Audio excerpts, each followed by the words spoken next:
BPSC TRE 4 की जितने भी लोग तैयारी कर रहे हैं उनके लिए हम डेली फ्री क्लासेज प्रोवाइड कर रहे हैं। संविधान और भारतीय राज्य व्यवस्था के कुछ महत्वपूर्ण प्रश्नों की श्रृंखला की यह आज की हमारी जो है चौथी क्लास है। इससे पहले हमने संविधान से संबंधित 3 क्लासेज प्रोवाइड कर दी। अगर आपने उन क्लासेज को नहीं देखा तो चैनल के प्लेलिस्ट पर जाकर वहां पर देख सकते हैं।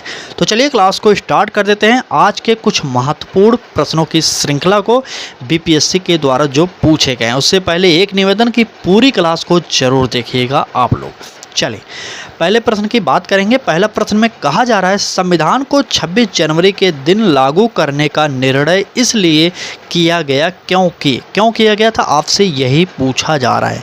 बीपीएससी के द्वारा 2 बार यह प्रश्न पूछा गया था और ऑप्शन के देखेंगे तो कह रहा है कांग्रेस ने इस तिथि को 1930 में स्वतंत्रता दिवस के रूप में मनाया था। और बी ऑप्शन कह रहा है कि इस तिथि को 1942 में भारत छोड़ो आंदोलन प्रारंभ किया गया था। और सी ऑप्शन कह रहा है यह एक शुभ दिन था। और डी ऑप्शन में कहा जा रहा है इनमें से कोई नहीं। तो चलिए बताइए उत्तर कौन सा हमारा सही होगा। यह प्रश्न शायद अभी हाल ही में बीपीएससी हेडमास्टर की परीक्षा शायद जो 2022 में हुई थी उसमें भी पूछा गया था। ठीक है, इससे पहले 53वीं और 55वीं बीपीएससी प्री के एग्जाम में पूछा गया यह प्रश्न है। चलिए बताइए उत्तर कौन सा हमारा सही होगा। तो आप सभी को पता होना चाहिए क्योंकि 26 जनवरी को इस दिन मनाया जाता है। क्यों? क्योंकि कांग्रेस ने इसी तिथि को 1930 में स्वतंत्रता दिवस के रूप में मनाया था। यही आगे चलकर हमारा स्वतंत्रता दिवस घोषित भी किया गया था। हमारा यहाँ पर उत्तर जो निकलेगा ए ऑप्शन सही हो जाएगा। ठीक है, ए ऑप्शन यहाँ पर सही होगा। नेक्स्ट प्रश्न पर चलेंगे। देखते हैं अगले प्रश्न में कहा क्या जा रहा है। अगले प्रश्न में कहा जा रहा है भारतीय संविधान में संशोधन होता है। किस अनुच्छेद के द्वारा भारतीय संविधान में संशोधन होता है, यही आपसे पूछा जा रहा है। ए ऑप्शन में कह रहा है अनुच्छेद 361 के अनुसार और बी ऑप्शन में कह रहा है अनुच्छेद 368 के अनुसार और सी ऑप्शन में कहा जा रहा है अनुच्छेद 386 के अनुसार और डी ऑप्शन कहा जा रहा है इनमें से कोई नहीं। यह महत्वपूर्ण अनुच्छेद है, आप सभी को पता होना चाहिए। और यह पूछा गया था बिहार सीडीपीओ की प्रारंभिक परीक्षा हुई थी उसमें यह प्रश्न पूछा गया था। और इसका उत्तर तो आप सब जानते होंगे कि भारतीय संविधान की अगर संशोधन की बात करते हैं तो वह हो जाएगा 368। 368 जो अनुच्छेद है उसके अंतर्गत भारतीय संविधान में संशोधन होता है। याद करते रहिए सब प्रश्न। ठीक है, चलिए आगे बढ़ेंगे। अगले प्रश्न की बात करेंगे। यह भी प्रश्न इंपॉर्टेंट है। कह रहा है कि भारत के संविधान का कौन सा अनुच्छेद भारतीय निर्वाचन आयोग की स्थापना से संबंधित है। तो प्रश्न पढ़ लिए। ऑप्शन देखिए अनुच्छेद 324 कह रहा है, अनुच्छेद 148 और अनुच्छेद 342 और अगले डी ऑप्शन में कह रहा है कि अनुच्छेद 352। तो 352 आप सब जानते हैं क्या होता है, बताइए तो 352 में क्या होता है। कमेंट करिए। जितने भी लोग इस क्लास को देख रहे हैं आप लोग कमेंट जरूर करके बताइएगा अनुच्छेद 352 में किसका उल्लेख किया गया है। ठीक है, फिलहाल इस प्रश्न के उत्तर पर हम चलेंगे। तो इस प्रश्न का जो उत्तर होगा निर्वाचन आयोग की बात किया है तो यहाँ पर 324 हमारा अनुच्छेद सही हो जाएगा। अनुच्छेद 324 जो है भारतीय निर्वाचन आयोग का प्रावधान करता है, आपको यह जानना चाहिए और ये ऑप्शन यहाँ पर हमारा सही होगा। लेकिन कमेंट बॉक्स में इस प्रश्न का उत्तर दीजिए जल्दी से, अनुच्छेद 352 में किसका उल्लेख किया गया है। ठीक है, चले आगे बढ़ेंगे। इससे पहले अगर क्लास अच्छी लग रही हो तो लाइक कर दीजिएगा। छोटी क्लासेज इस समय प्रोवाइड कर रहे हैं लेकिन महत्वपूर्ण क्लासेज प्रोवाइड कर रहे हैं क्योंकि कम समय में अधिक क्वेश्चन आपको प्रोवाइड कर रहे हैं बीपीएससी के पूर्वावलोकन की श्रृंखला के अंतर्गत। चलिए आगे बढ़ेंगे। अगले प्रश्न में कहा जा रहा है कि भारत के संविधान का कौन सा अनुच्छेद देवनागरी लिपि में हिंदी को संघ के सरकारी भाषा के रूप में मान्यता देता है। ए ऑप्शन में कह रहा है कि 341 और बी ऑप्शन में कह रहा है 342 और सी ऑप्शन 343 और डी ऑप्शन 345। तो कौन सा अनुच्छेद होगा जो भारतीय अनुच्छेद के अंतर्गत आता है, बताइए। भारतीय संविधान का कौन सा अनुच्छेद देवनागरी लिपि में हिंदी को संघ के सरकारी भाषा के रूप में मान्यता देता है।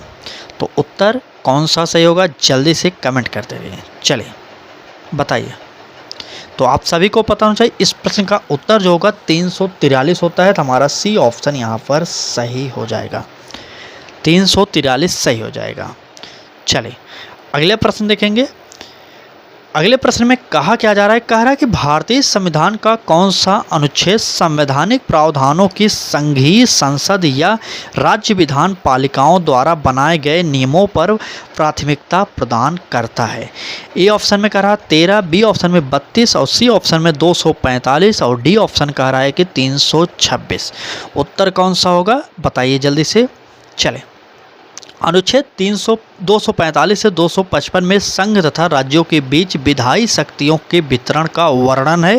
तो इसमें हमारा जो उत्तर हो जाएगा, तो उत्तर निकलेगा सी ऑप्शन 245। ठीक है, इसमें वर्णन 245 से 255 तक वर्णन किया गया है।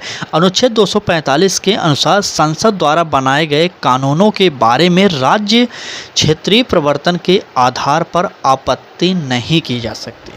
तो यहाँ पर सी ऑप्शन हमारा सही हो जाएगा।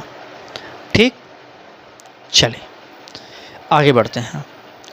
अगले प्रश्न की बात करेंगे। तो अगले प्रश्न में कहा क्या जा रहा है, देखते हैं। प्रश्न में कह रहा है कि भारतीय संविधान की 8वीं अनुसूची में वर्णित है, क्या वर्णित है।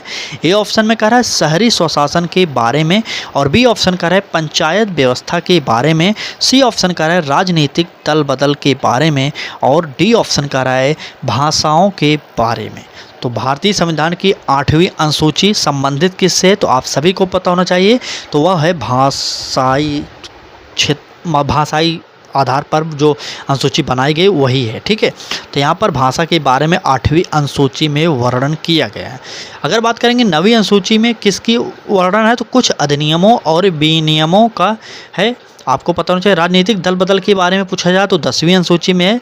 पंचायतों की शक्तियाँ, अधिकार, ये सभी बारे में बात की गई 11वीं अनुसूची में। नगर पालिकाओं आदि की शक्तियां और अधिकार जो हैं ये सभी हैं 12वीं अनुसूची में।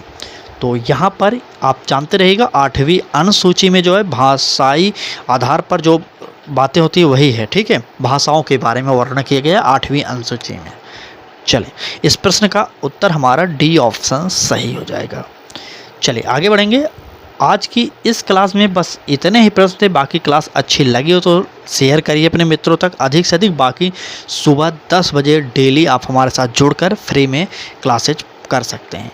आपको पीडीएफ कैसे मिलेगी, कब मिलेगी, ये सब हम बहुत जल्द आपको बताने वाले हैं। क्योंकि कई लोग हैं जो कमेंट करके पूछते हैं सर पीडीएफ भी हमें चाहिए। तो पीडीएफ अभी हम प्रोवाइड नहीं कर सकते, लेकिन बहुत जल्द हम आपको पीडीएफ भी प्रोवाइड करेंगे। अगर आप हमारे साथ जुड़े रहेंगे तो हम आपको बताएंगे किस प्रकार से आप पीडीएफ डाउनलोड कर सकते हैं और पा सकते हैं। ठीक है, चलिए फिलहाल इस क्लास में बस इतना ही। धन्यवाद।